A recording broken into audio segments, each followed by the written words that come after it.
என்னோட வீடியோவில் வந்து பார்த்தீங்கன்னா அரிசி சார்ந்த உணவுகள் காலையிலையும் சரி நைட்டும் சரி எடுக்கக்கூடாதுன்னு சொல்லியிருப்பேன். அதுக்கு பதிலாக இந்த அரிசி சார்ந்த உணவுகள் எப்போ எடுக்கலாம், எப்படிப்பட்ட அரிசி வந்து எடுக்கலாம் அப்படிங்கிறத இந்த வீடியோவில் சொல்லிடுறேன். ஓகேவா?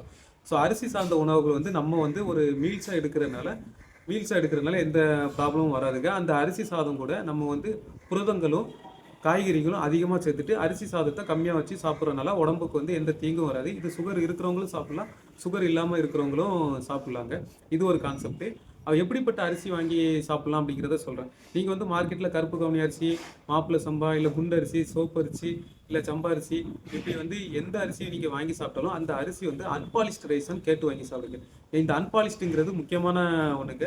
ஏன் சொல்கிறேன்னா, இந்த அன்பாலிஷ்டு ரைஸில் வந்து பார்த்தீங்கன்னா கார்போஹைட்ரேட் கம்மியாக, அதாவது சுகர் ஏறக்கூடிய அந்த சத்து வந்து கம்மியாகவும் ஃபைபர் சத்து அதிகமாக இருக்குது. இது உடம்புக்கு வந்து 2 விஷயத்துக்கு யூஸ் ஆகும். என்னன்னு பார்த்தீங்கன்னா, இந்த அன்பாலிஷ்ட் ரைஸ் சாப்பிட்றதுனால நமக்கு வந்து என்னதான் வகை வகையாக கூட்டு குழம்பு வச்சாலுமே அன்பாலிஷ்ட் ரைஸ் அளவுக்கு அதிகமாக சாப்பிட முடியாது.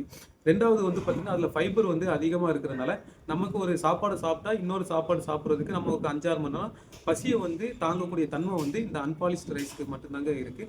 அதனால தான் இந்த வீடியோவில் வந்து நான் இந்த அன்பாலிஷ்ட் ரைஸை பற்றி நான் சொல்கிறேன். ஸோ மார்க்கெட்டில் வந்து இதுக்கப்புறம் நீங்கள் வந்து பாலிஷ் பண்ண ரைஸ் வந்து வாங்கி சாப்பிட்றத கம்ப்ளீட்டாக நிப்பாட்டிட்டு அதுக்கு மாறாக அன்பாலிஷ் ரைஸ் வந்து மதியம் ஒரு நேரம் மீல்ஸாக வந்து சாப்பிட்டுடுங்க.